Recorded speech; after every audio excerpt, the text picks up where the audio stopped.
So I wanted to watch this other video. It's by our boy, his name is Asher Jax. That's what it is. He's the guy that he called me out. He's like, yo, Bob's definitely says the N-word. And I was like, yo, don't put that on me. I don't know what the fuck you're talking about. But he was the one who was saying that Yeet said the N-word. He even said the N-word in his videos, if you remember. This guy, y'all recall?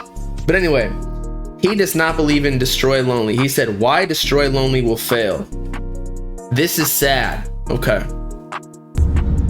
What's up, guys? Hope you're having a good day. So I'm just taking a little drive through the neighborhood. Well, not my neighborhood. Taking a little drive.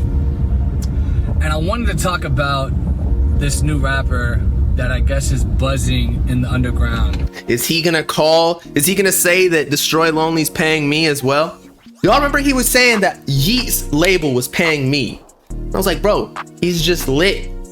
Named Destroy Lonely. And there's a couple reasons I want to talk about him.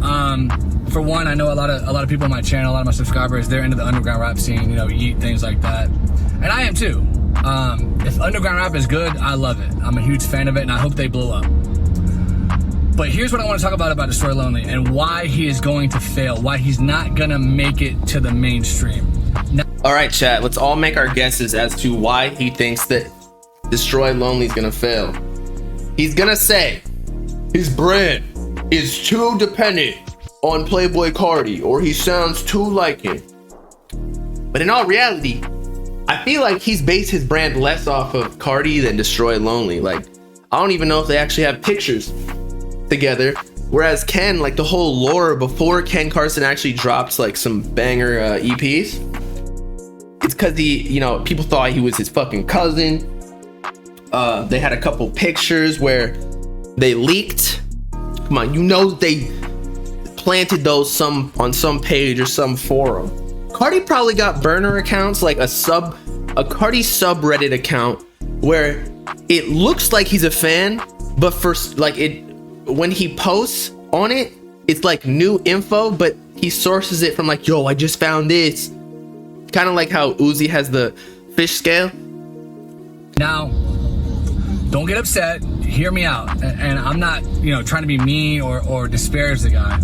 I know a lot of people got mad at the Fantana review for No Stylist, or whatever the new album he dropped is called. This isn't me just slamming the project. This is me. Project was fire. I don't care about what he says. Giving my honest thoughts on why he's not going to be mainstream and super successful. And there's a few reasons. One, okay, his father is I-20. I don't know if a lot of people even know that, but I-20 used to be. So he's not talking about Carti as his father. He's talking about his biological father. A pretty damn big rapper in his own right. He was on one of the best, in my opinion, one of the best mainstream rap songs of all time, which was Move Bitch by Ludacris featuring Mystical. Granted, I-20 didn't have the best verse on there, Mystical did by far, but that's a great song. That was a top 10 hit back in the early 2000s, about 20 years ago. Great song. I still listen to that song to this day.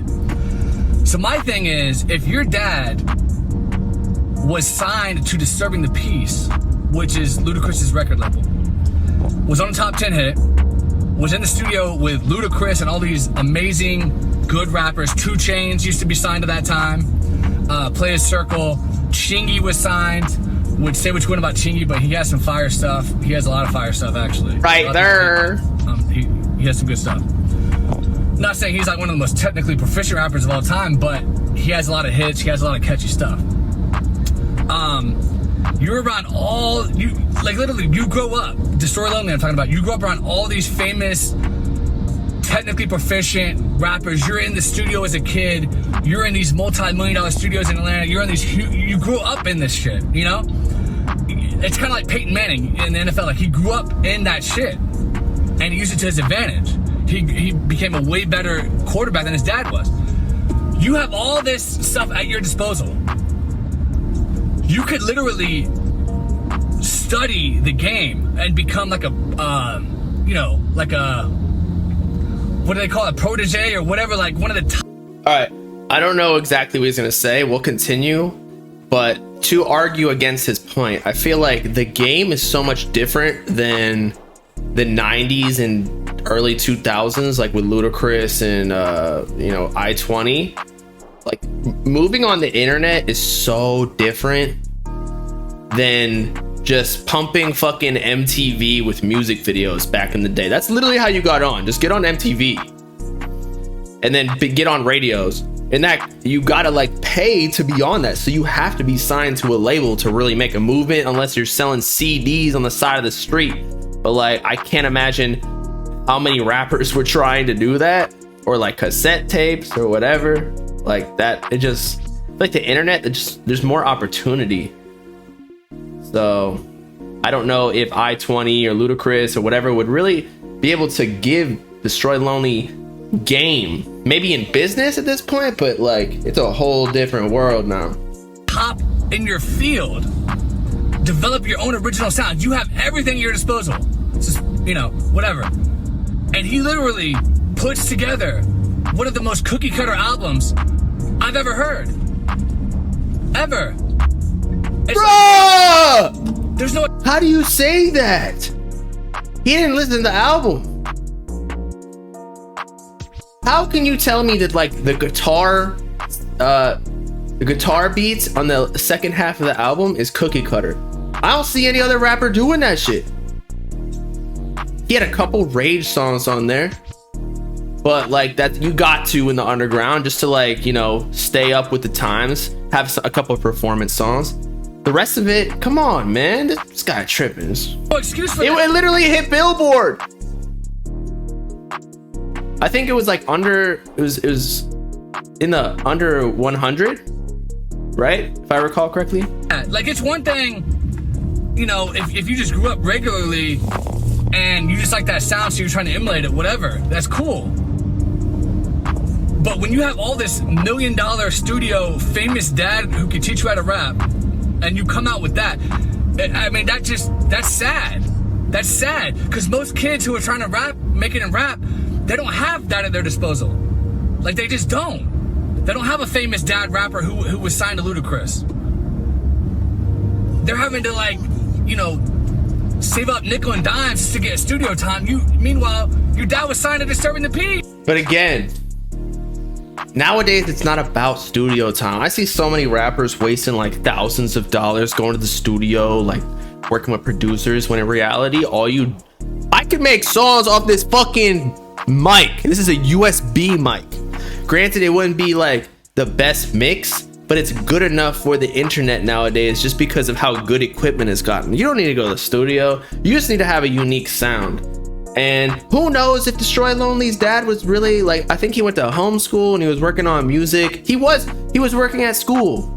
And also, you don't want to be dependent on your parents. I don't know why this is an argument, to be honest. Just because he had resources when he was younger, and he's still young, he's like 20 years old. And yeah, there are probably so many rappers with dads who were in the game. Just because you have a father and you have all the resources doesn't mean they're like P. Diddy's son tried to rap, Snoop Dogg's son tried to rap, a lot of people's sons try to rap and they just don't have the swag. So honestly, it's better, I feel like, if people don't know if your dad was a rapper, because then like Will Smith, like Jaden Smith, people don't necessarily respect Will Smith as a rapper. Actually, I feel like people respect Jaden Smith more, so maybe that's not a good example. But I wonder what he thinks of Ken Carson, Asher Jack's Ken Carson, because all right, he didn't say anything, but I wonder who he likes better, because I swear to God, if he said that Destroy Lonely's album was not as good as Ken Carson's, he is tripping.